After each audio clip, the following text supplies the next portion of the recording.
Hi there, just read this disclaimer please. Alright guys, it's that time of the month where I pay myself my dividends and I update my Unitisation Spreadsheet to track my performance. I did this yesterday. I took 5 minutes, started to edit the video, and it was going to take too long to hide all of the information I needed to hide on the screen. So I'm just going to do it, I'm going to recreate it in pictures. So first thing to do is put in the date, 2nd of January 2020, and then I need to log into the dealing accounts, and I do that. There's a little login screen.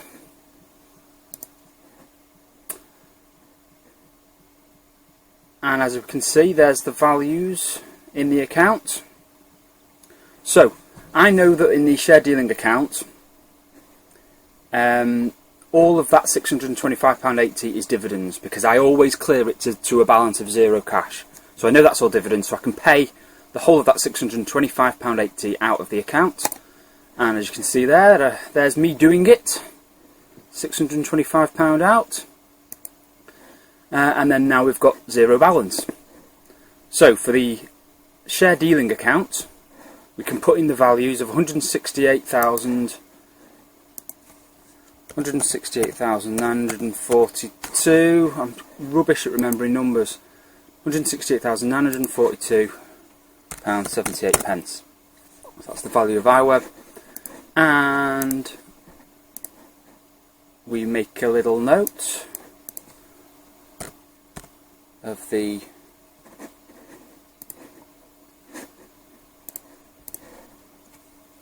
£625.80 is the first dividends I've paid myself. So keep notes of that, because I'll enter that in the spreadsheet later.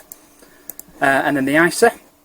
So for the ISA, right, so as you can see here, for the iWeb ISA, I've made a little note that £6,039.64 has already been paid out in my Unitisation spreadsheet. So the excess needs to be paid out this time. So what we need to do is get the value that's shown here. And it's a bit annoying this, because I can't copy and paste anymore. 6361.47, and then subtract it from the value I made a note of last time, 6039.64. So £321.83 of dividends needs to be paid from the ISA account, so I'll make a note of it. And 6039.64, so 6361.47. Right, so now the next time I come along, the new amount that's been paid out of the ISA is that. So I'll put that in there for a little note for next time. And the value of the web ISA is the middle value there, because that's the cash that has all been paid out in my Unitisation. That's the total value, and that's the excess. And I'm awful at remembering numbers, so I'll just put it in here. 149471.72.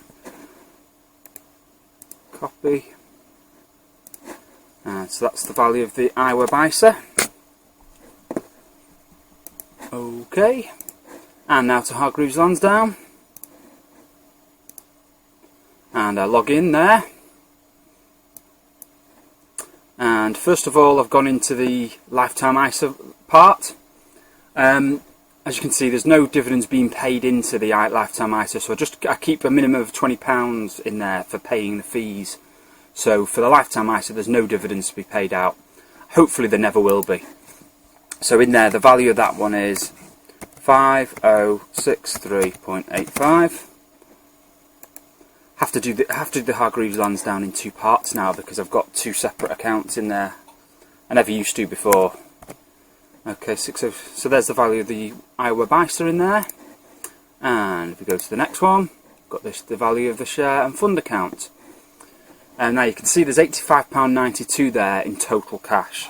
Now a tiny amount of that is like a loyalty bonus or something, so not all of it is for me. It's only 35p, I think, something like that. So I then paid out so that I was left with £20 in the bank, but that meant transferring it to the amount available to invest. So it's a bit complicated, but I won't bore you with the details. I have to transfer it into my share dealing part rather than the income part. And then I paid out myself a dividend of £65.57, which leaves me with £20 in the bank. £65.57 is being paid out. I find it easier just to build up the formula in Notepad before I copy it into Excel. Okay, so that's going to be paid out, and then if we go back to the... Now it's annoying, after this screenshot here is after I paid out the dividends, but for some it's annoying, it just doesn't update quickly. It'll probably take a day or two before the £65.57 is gone from this account. So what I need to do to find out the value is I need to subtract £65.57 from the total value. So if I just negative that number and then plus 620.02, that gives me the actual value of the Hargreaves Lansdowne account, if it was quick enough to transfer the money out of that. And so we add it to the lifetime ISAs value. Yeah, that's right. And I think that's it. Okay, that's it for the screenshots. And now for the cash value, I just need to copy the value from the 14th of December. Already got the 14th of December in there, already got the 2nd of January in there. And if we paste special the values, we've got the interest added on for that 14, what is it, 14, 15, 16 days, something like that. And we paste special values. Okay, so there's a couple of weeks worth of interest added to that the cash value. Okay, and then here I've got a note, cash balance should be 17,883.81 when the income is paid out. So to work out what income needs to be paid out, I do 7,905, whoops, 0.34 minus 17883.81. So £21.53 needs to be paid out in interest. So I add that to my £23.51. So we actually make, yeah, that's rounding down anyway. I'm going to get rid of the decimals. So if I do that, we've now got the correct cash balance. And to make it all add up, we need to put in these dividend payments. Obviously one of them's interest as well. Go into the dividend column. So I've paid myself £1,034.73p. Right, so as you can see, so it seems like my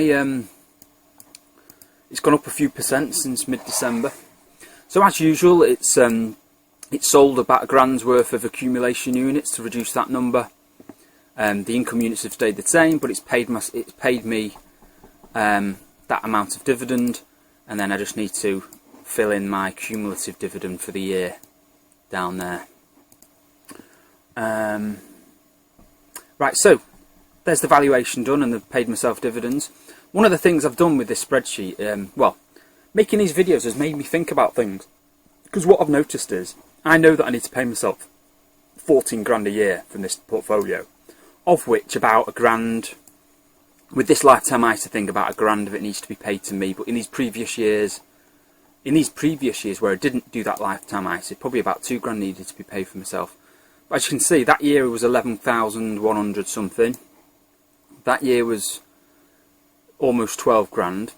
So actually I've been underpaying myself really, because I haven't needed the money, because a couple of the grand that I pay myself is for saving up for big purchases that you make maybe every 5 or 10 years, like a car. So really I need to start catching up these years. So I think what I'm going to do is I'm going to pay myself £4 grand out of the portfolio, like in inverted commas pay myself. I haven't actually done it. All it'll do is reduce the cash balance.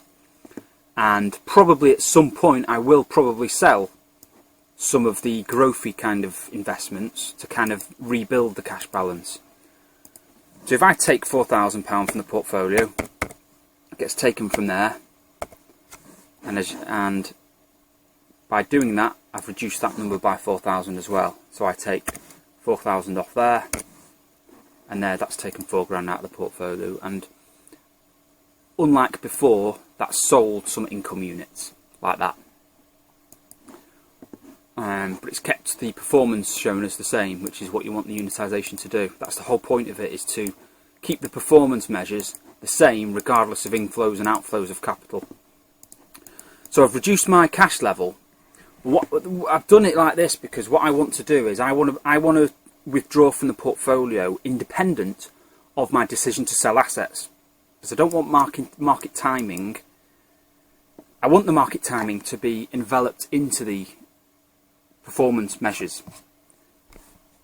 So I want to do this at the same point every year, and then when and whether I sell assets to boost the cash levels at some point, that's a separate choice which needs to be measured by the portfolio unitisation rather than just being an outflow of capital.